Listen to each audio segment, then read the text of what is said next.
सभी इतनी बड़ी संख्या में झाबुआ के उपस्थित सभी कार्यकर्ता भाई और बहनों, मैं आप सबको बहुत बधाई और आपको शुभकामनाएं देता हूं कि आज एक ऐतिहासिक काम का शुभारंभ आप सब कार्यकर्ताओं के समक्ष झाबुआ के कार्यालय का भूमि पूजन हुआ है।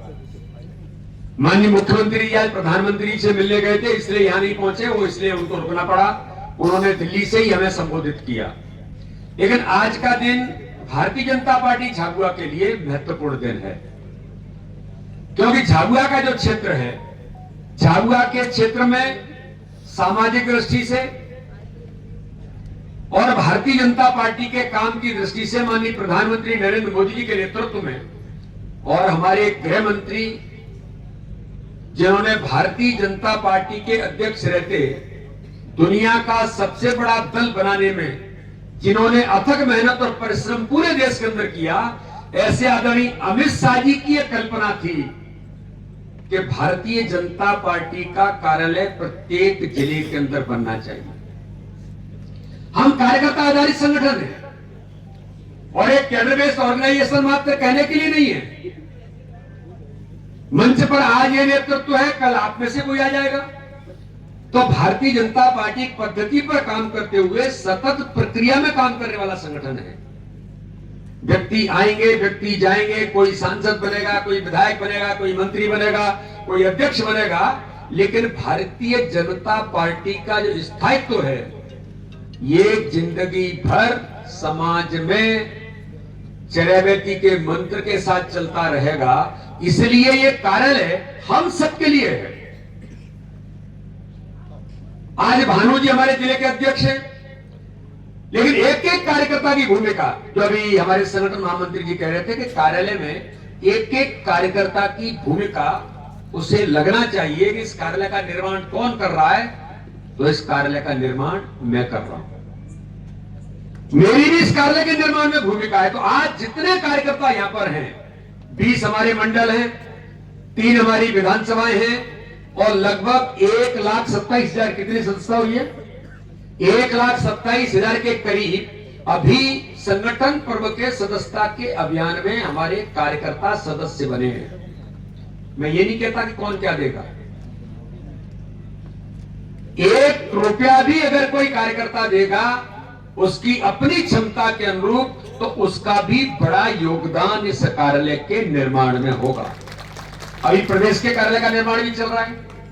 अभी हितानंद जी ने आपको कहा कि जनसंघ के बाद पहला कार्यालय 1951 में, उस कार्यालय का नाम डॉक्टर श्यामा प्रसाद मुखर्जी कार्यालय है। दीनदयाल उपाध्याय जी ने मुखर्जी भवन का उद्घाटन किया था। तो अभी हमारा नेतृत्व सोच करके इस कार्यालय का नामकरण भी क्या होगा वो एक बार हमारी पूरी टीम सोच करके तय करेगी, ये कार्यालय किनके नाम से जाना जाएगा। तो इसलिए कार्यालयों की श्रृंखला पूरे देश के अंदर, आज मुझे गर्व है, मैं लेह लद्दाख के अंदर गया था, मेरी एचआरडी कमेटी की मीटिंग थी, तो मैं लेह लद्दाख जो कहां दूरस्थ पर है, कितनी ऊंचाई पर है, उस दिन डॉक्टर श्यामा प्रसाद मुखर्जी की जन्म जयंती थी। तो मैंने कहा कि भाई जन्म श्यामा प्रसाद जी के चित्र पर माल्यार्पण करना है, तो यहाँ कहीं कोई व्यवस्था है क्या? तो वहां जो मेरे साथ सांसद थे उस क्षेत्र को, उन्होंने कहा अपना अच्छा कार्यालय बनाए। मैं कहा यहाँ अपना कार्यालय है लेह में, लेह के अंदर। उन्होंने कहा भाई साहब चलिए तो सही। अमित शाह जी ने उस कार्यालय का उद्घाटन किया था। इतने दूरस्थ क्षेत्र में एक सुंदर, भव्य और नई तकनीक से युक्त कार्यालय लेह लद्दाख के अंदर भी बना है।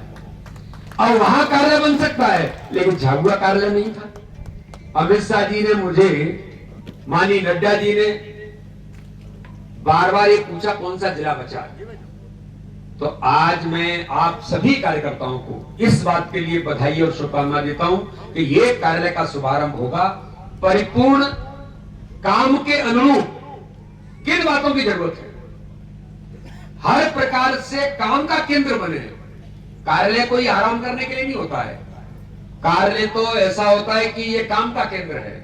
यहां आने के बाद काम करने की मन के अंदर भाव जागृत होते, कार्यालय आ गए, तो इसलिए ये काम का केंद्र बनेगा। तो मुझे लगता है कि झाबुआ के यहाँ के परिवेश के अनुरूप किन बातों की जरूरत इस कार्यालय के अंदर होगी, उन सारी बातों का विचार करके एक परिपूर्ण कार्यालय, एक जीवंत कार्यालय बने, ये प्रयास हम सब कार्यकर्ता मिलकर के करेंगे।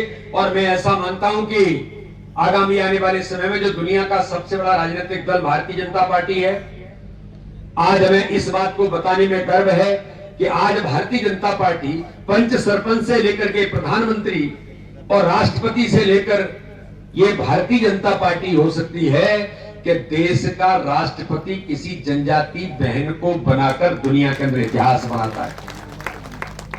तो इस कार्यालय के अंदर हमारे आदिवासी जनजाति कल्चर की भी भूमिका होगी कि कोई अगर आए तो उसे लगे कि झाबुआ के बारे में, जनजाति क्षेत्र के बारे में अगर उसे कुछ देखना है तो हमारे कार्यालय में ही वो देख सके कि ये क्षेत्र हमारे आदिवासियों का, ये कंटिया मामा से लेकर हमारे उन क्रांतिकारियों की भूमि है जिन लोगों ने इस देश की आजादी के लिए बलिदान दिया है। तो हमारे लिए गर्व की बात है कि हम इस कार्यालय का निर्माण, हम सब लोग इसकी शुरुआत करेंगे। और इसके लिए मैं फिर एक बार अनुरोध करता हूं, किसी भी मंडल में हर प्रकार से कार्यकर्ताओं की भूमिका कार्यालय में बने। मैं आह्वान करता हूं सभी कार्यकर्ताओं से और समाज के सहयोग से हम सब मिलकर के इस बात के लिए जाएंगे। अगर भानु जी को, निर्मला जी को लगेगा कि, अनिता जी को लगेगा कि भाई साहब आप एक दिन 2 दिन देख करके कार्यालय के निर्माण के लिए लोगों के पास जाना है, तो मैं भी चलूंगा, गीतानंद जी भी चलेंगे, हम सब मिलकर के। पर कार्यालय समाज के सहयोग से, कार्यकर्ताओं के द्वारा यह कार्यालय का निर्माण होगा।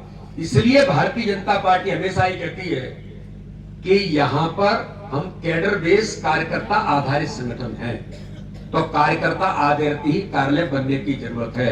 एक व्यक्ति बना सकता है, मैंने कुछ नामों का उल्लेख किया, आप कहोगे तो अकेला व्यक्ति बना देगा, लेकिन भारतीय जनता पार्टी कभी ऐसा नहीं करती। तो भारतीय जनता पार्टी तो आपकी है, भारतीय जनता पार्टी तो इनकी है, भारतीय जनता पार्टी तो कार्यकर्ताओं की है। तो एक एक कार्यकर्ता की भूमिका, हमारे जनप्रतिनिधि और एक एक मंडल का कार्यकर्ता भी प्लानिंग करके कि हम सब आएंगे और अभियान चला करके कार्यालय के निर्माण के लिए सब लोगों से सहयोग भी लेंगे और एक अच्छे कार्यकर्ताओं का निर्माण का केंद्र बनेगा। सबसे बड़ी महत्वपूर्ण भूमिका है कि कार्यालय काम का केंद्र होता है, कार्यकर्ता के निर्माण का भी केंद्र होता है। तो एक अच्छे कार्यकर्ताओं का निर्माण, जो भोपाल के अंदर कार्यालय बन रहा है, उसका भी एक अभियान चलने वाला है। जल्दी ही एक कॉल आएगा कि हम सब जाएंगे और बूथ बूथ से भोपाल के कार्यालय के लिए भी संग्रह करने का काम भारतीय जनता पार्टी मध्य प्रदेश करेगा। कि भोपाल में कोई आए तो झाबुआ के, बैतलावत के किसी मंडल का बूथ का कार्यकर्ता भोपाल कार्यालय जाएगा तो वो कहेगा कि मैंने भी इसके लिए 10 रुपए दिए, मैंने भी 1 रुपया दिया है। ये भाव जागृत करने का काम मुझे ऐसा लगता है कि हम सब लोग मिलकर के करेंगे। आज इस अवसर पर मैं सबको बहुत बधाई और शुभकामना देता हूं और आप सबसे प्रार्थना करता हूं कि हम सब मिलकर के अपने इस कार्यालय को ऐतिहासिक कार्यालय बनाकर हम सब भूमिका निभाएंगे। इसी आशा और विश्वास के साथ आप सबका पुनः बहुत बधाई, बहुत बहुत अभिनंदन। जय हिंद, जय भारत।